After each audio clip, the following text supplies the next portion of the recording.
Welcome to Rise Up in Business, the law podcast for small business owners. This podcast is designed to share important legal information without the stuffy legal jargon.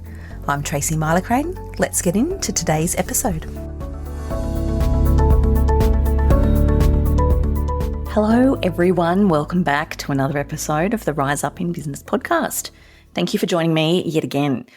Today I'm joined by Michelle Broadbent for a really great chat about the power of community as an entrepreneur. And Michelle is a business strategist, and I've been working with Michelle in my own business for many years now.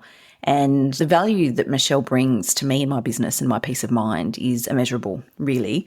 And because I know Michelle and work so closely with her over a long period of time, and I know lots of Michelle's clients, in fact, I support lots of Michelle's clients, I wanted to share this episode, this really honest and transparent episode with listeners, because I'm hearing a lot at the moment around the confusion and almost the pressure that some women are sharing with me around whether they want to re-engage in face-to-face. Some are craving face-to-face community, some are not. I wanted to dive into this topic with Michelle and have a really honest conversation. So I'm sure you are going to get something out of this, even if you didn't know that you needed to give some thought to your community and who it is that's surrounding you in your business. We also dive in and share something very exciting, and that's a new venture that Michelle has. I won't share anything about that now because we talk about it in the episode. I hope you enjoy. I'll jump back in here at the end. Let's dive in. Here's Michelle. Hello, Michelle. Welcome back to the podcast. Oh, thanks for having me back, Tracy. It's good to be here. Oh, I'm so happy to have you back on. I haven't had many guests that have been on twice, to be honest, so you're a very special one of the few. I feel very special. Thank you. I'm so happy to be having this conversation with you today. I was just saying to you a moment ago before we hit record that I'm feeling this overwhelming sense of uncertainty with the women in my community and the women that I work with, and that is very much around, should I be saying I want face-to-face community or should I not? Because, well, COVID and everyone pivoted and everyone worked from home, and some of us, like myself, completely introverted, love working from home and very happy not to see a real life person for extended periods. Doesn't bother me. But there are some people that aren't like that and that they're really craving it. What are you seeing at the moment? Look, I'm seeing a bit of a blend of both. And I think it's really funny that you say, oh, like I'm an introvert and, you know, I'm happy at home. But when I was thinking about who I have enjoyed being at events with, you and I have gone and done some wonderful things together, I guess, that would fall under that category of networking. And I think networking is a little bit of a polarizing word. Like I think a lot of people, when they think about networking, they think everyone's pumping out their business cards and, you know, I've got something to sell and I want to tell you all about it. That sort of an environment. I'm not saying that those environments don't exist in the world, but I don't think they are super prevalent in the circles that we're all mixing in. I really see that people are craving connection that works for them. And I think the wonderful thing about the world that we live in now is that there are all sorts of different ways to connect. Like if you are someone that's happy to be at home in your pajamas and, you know, have your video off, say, on a Zoom call, but be, you know, learning from other people or what have you, you can do that. If you are a raging extrovert and want to go to a different event every night of the week and connect with like-minded people, you can do that too. So I think there is that beautiful mix where you can kind of pick what works for you and try different things as well. And I love that you say that in such a supportive way. And what I'm hearing here and what I think listeners are going to get such value from, and it might sound obvious to some, but trust me, it's not obvious to all. It's okay to pick what works for you. It's not one size fits all. And I feel like, though, back pre-COVID, it really was all face-to-face. It was all in person. It was all the things. And we get into hustle culture with that. And I've did an episode recently with Emma McQueen on hustle and whether it's a dirty word. And I don't think it is, but I think it's all about balance. And we don't have to be grinding and hustling if we don't want to. and we need to be kind to ourselves. But I feel like there was a lot of obligation and a lot of feeling forced pre-COVID. And so one of the good things to come out of the last couple of years is the flexibility and the choice. But I feel like people are feeling corralled almost into you either have to be this or you should be that. And it's okay to pick and choose, and you don't have to stick to just one. Yeah. And I think that goes with everything in our businesses. But, I sort of think it's like another lifetime, but, casting our minds back to pre-COVID is that sort of women's business connection space was dominated by some pretty heavy hitters that were, really great at the promotion and offered a lot of value in terms of like amazing speakers and amazing conferences and at a price point that was accessible to all. And, some of those groups have fallen by the wayside or don't exist in the format that they do anymore, which has opened up space for people who have probably was, maybe sitting on the sidelines and have gone, oh, well, I feel comfortable stepping into doing this the way that I want to do it, whether it be online or in person or whether it's running masterminds or doing, one-off event. You mentioned Emma, like, her dinners with the Queen and things like that. Like there's so many different things that we can sort of tap into, and people can try. I think that the great thing is that, it's not rigid anymore. I think that is one thing that has come from COVID is we used to do everything in real life. If you wanted to have a meeting with someone in another state or country, you had to fly there to spend time with them. Now you can jump on a Zoom call or what have you and have that meeting and get to whatever outcome it is that you want from that. I say a lot on the podcast, and long-time listeners will have heard me say it, and you hear me say it, we talk about it, the importance of surrounding yourself with the right people in business. And I cannot say it enough, which is why I hark on about it all the time. It's the advisors, it's the team, whether it's employees or contractors or strategists or coaches or lawyers or accountants. It's the right people, and there has to be a synergy, and it needs to work for you. So if that is virtual and online, like in my business, you do not necessarily need to go into the city and fight the traffic and pay the parking and all the things and take half a day out and go and see someone and get stressed. And you don't have to do that unless you want to. So then there's businesses like mine. Then there's businesses like yours. You help women all over the country. And you and I have been working together for several years. You're instrumental in my business and all of my planning and strategy, my sounding board, talk me down, talk sense into me when I need it, and all of the things. And we're not in the same location always, and that works beautifully. But we do see each other face to face because that's important and we want to. The choice, this is the key factor, is the choice. So when we're talking surrounding yourself with the right people, what does it mean? It means identifying what you need and then identifying who can help. But it's important to know that the people are there, how to connect with them, how to reach out to them, how to find them. It's important to know that they're there. So tapping into community, I think, is pivotal in our growth and our journey, in our ability to surround ourselves with the right people.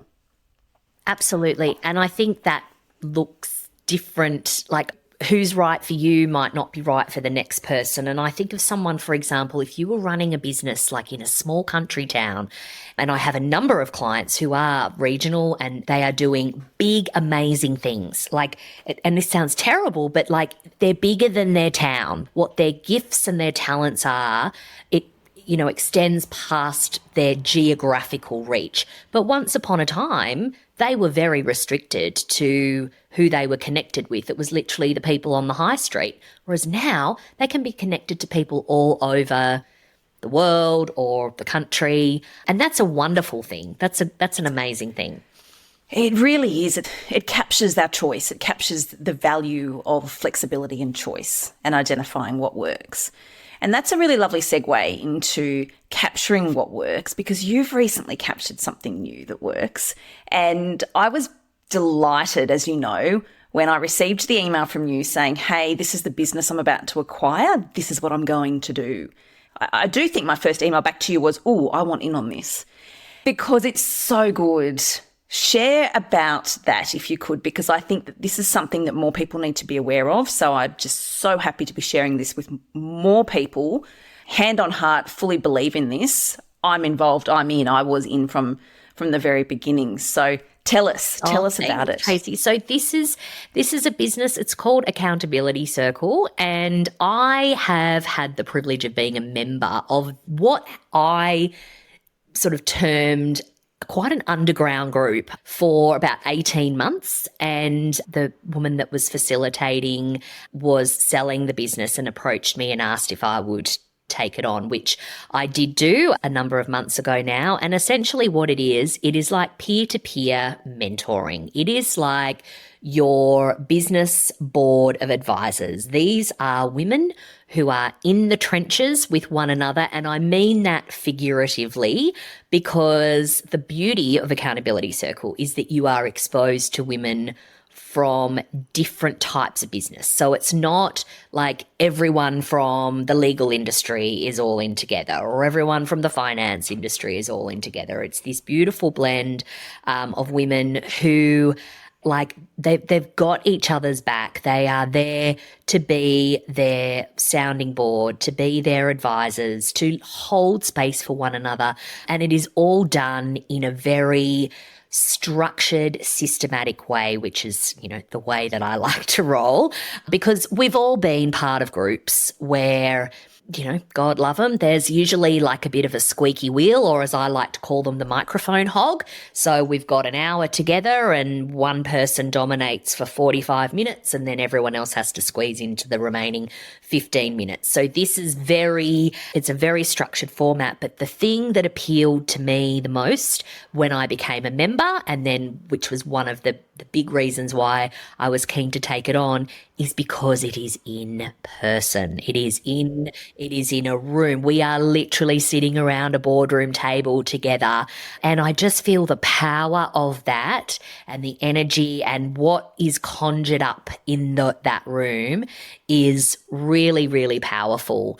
And as I said, there's women from all walks of life, different stages of business. They're all established business owners. They're past that startup phase. I feel like there's a lot available for startups, but there's not a lot available for the keep goings, and as we grow, it doesn't matter if your revenue is, 150K a year or $40 million a year. Everyone is dealing with similar problems. They're just, the $40 million business just has, bigger team and I guess, bigger revenue and all of that sort of stuff. But, and I think because we also focus not just on the business stuff, it is your whole life, because as we're not just business owners, there is so much more to us than that. So we are supporting one another through all sorts of things. So I'm sort of through the transition stage now, which is really lovely, because that was something that was really important for me to get right. When it's different when you're starting something from scratch, but when you are inheriting something, that has been a huge learning curve, and probably, another podcast episode worth of content, because you worked very close with me on the purchasing of the business and going through that transition. And I learned a lot, but then it was that flipping from being a member. Now even though it's a circle, so this was the other thing that I loved about it, is that even though I'm the facilitator, it's not the Michelle show. It's not like Michelle has all the answers and Michelle is leading the way. It's not that at all, because I've had that before. I have run masterminds, and that was the thing that I always was like, ooh, because I see the power in community and the power in lots of voices in the room, not hundreds of voices in the room, because I think that can get very confusing. But when you have a group of women who know each other and know one another's businesses so well, it's just, it's incredible. I love that the woman that's just sort of cracked into that sort of, 6-figure mark, and she's still might have a toddler at home and she's not working full time, can give absolute gold to the woman who is running a $40 million business with multiple business partners and all it's just, It's wonderful. And those women in real life or ordinary life would probably have never met one another. Oh, absolutely. And I know you, and so I know how committed you are to whatever it is that you do, and I know what you're like at bringing women together. So when I saw that email come in that this was something you were preparing to purchase, I thought, oh, this is just gold. And you've just nailed it. So we're talking about community and we're talking about the face-to-face, and you've just nailed it in that we're the whole person. We're not just business owners. And that is so valuable to someone like me. And I know to many people who listen to the podcast, it's very valuable to them too, because it can get lonely sometimes, even though we're client facing virtually a lot of the time, and we've got the family and we're at kids' sports and we've got a husband, and yes, we have friends, and, you know, we're in touch with our bookkeeper and our strategist and all the things. It can still be lonely. And I'm very intentional with my time these days. Thanks to you, I've gotten very good at my boundaries, my personal boundaries, my business boundaries, and I make no apology for it. So when I'm choosing to spend time with people, I want to know that these are the right people. I want to be intentional, and I want to add value and give value and receive value. And from last time you and I caught up in person last month, yes, I took away all our usual value and got clarity over all the things, which really has catapulted my planning forward. But I also came away with some real nuggets of motivation in relation to my fitness planning and when I was going to get on my bike and how I was going to juggle that and how I was going to justify that in my head and flip it around, that it was necessary. There's so much value when you've got those women in that room face to face that you can pick up on. And that's what I love about it. And that's what I wanted to talk about. And this is what I wanted to share. When we're deciding where to spend our time, it's okay to choose what works for us. It's okay to be feeling lonely. It's okay to be craving connection, real life in-person connection, if that's what you want. There are avenues and it is available. Just need to know where to look.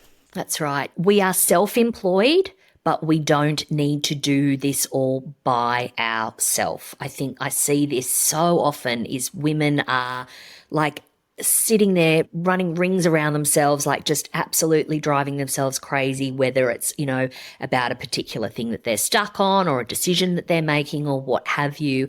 And, you know, our families love us to bits. Our partners love us to bits. Our friends do. But, you know, I could probably count on one hand the number of my outside of work girlfriends who understand what I do for a living. My family sure don't understand. Like it's that sort of, they want the best for us. Whereas these women are like, they're in the trenches. They want the best for us, but they get it. They get what it is like to be making those decisions, making those calls, dealing with those challenges, celebrating those wins. You know, a lot of people aren't comfortable tooting their own horn into their friendship group or their families, but these are women that get it. They get the slog that you have been going through to get to achieve that goal or whatever it is, whether it's business, personal, or whatever. And yeah, it's really, really special. And everyone needs it in whatever shape or form it comes to for you. But you are not meant to walk this journey, well, the whole journey through life, but particularly through business alone. There is power in connection, and you don't know what you don't know. And being exposed to different ways of thinking and different ways of doing things is only going to elevate you and your business. There's no one holding a gun to your head and making you take that information and apply it to your business. But just having exposure, I think, is a surefire way to really boost your business and boost yourself as well. It absolutely does. Just having that time out for yourself to connect with other adult women without little people hanging off or the school ringing and all those things. Time for self. And it's enriching on so many levels.